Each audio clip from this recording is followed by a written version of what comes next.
One of the most discouraging thyroid symptoms that I hear about from my patients is the struggle with belly fat. Sometimes no matter what you do and how much you exercise and how clean your diet may be, all the walking around that you do, the crunches in the gym, the time spent on the treadmill, the weight scale and the belly fat doesn't want to budge. Now if this is happening and you're losing the battle of the belly fat, stay tuned because in today's video, I'm going to share with you why you can't lose weight around the belly despite diet and exercise, and what you need to do in order to kickstart your metabolism, get that thyroid working with you, not against you. And if you can do that, you'll lose the belly.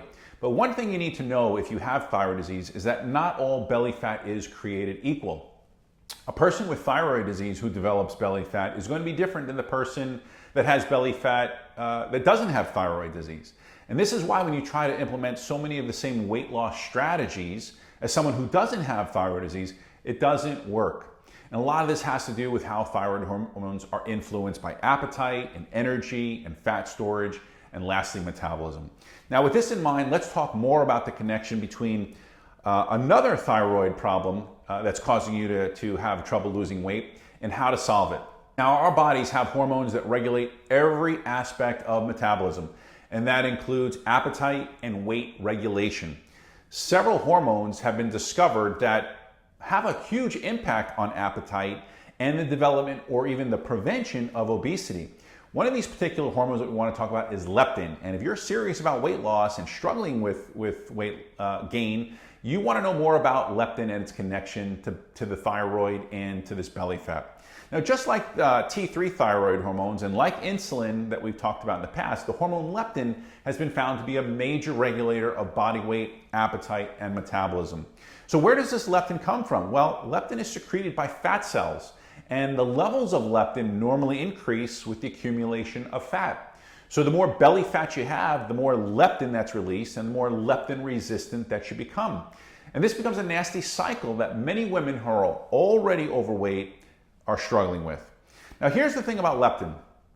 Leptin is a hormone that normally suppresses our appetite, which is why it's been called the satiety hormone. Leptin can reduce food intake by suppressing appetite, but just like thyroid resistance and just like insulin resistance, you can also become leptin resistant. In fact, most people with hypothyroidism and diabetes and obesity have some degree of leptin resistance that they're dealing with, especially if they already have a belly. Now let's talk a little bit more about this leptin resistance and its connection to thyroid disease. Leptin resistance is not a problem with the amount of leptin that's actually being produced. It's a problem with the way your body is actually responding to leptin. Leptin resistance further contributes to obesity and belly fat and weight gain in the form of fat storage due to the fact that it stimulates hunger and decreases metabolism. Now, what I find interesting, especially in people who have thyroid disease, is that leptin does not play nice with the thyroid. Leptin really messes with the thyroid gland in several different ways. It decreases TSH secretion, it interferes with T4 to T3 conversion, it increases reverse T3 production, which I'm going to talk about in just a minute. It increases appetite, it increases insulin resistance, it slows down or shuts down how your body actually breaks down fat. So again, all these things will shut down any attempt at losing weight in the midsection, and that means more belly fat. Now, if you're overweight and you feel like you've hit a brick wall, it might be time to investigate this leptin hypothyroid connection and get your leptin levels checked. All right, so there you go. If you have questions about today's video, as always, drop them in the comments section below. I'll do my best to try to answer those. If you have questions about becoming a patient or working with our clinic, just reach out to my website or reach out to me by visiting my website and scheduling an initial phone consultation. We work with patients virtually.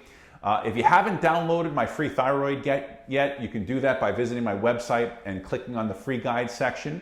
And lastly, if you like today's video, after you hit that like button and you subscribe to my YouTube channel, I recommend that you watch this video on how to get rid of belly fat when you have thyroid disease next. Till next time, I'm Dr. Hagmeyer. Take care.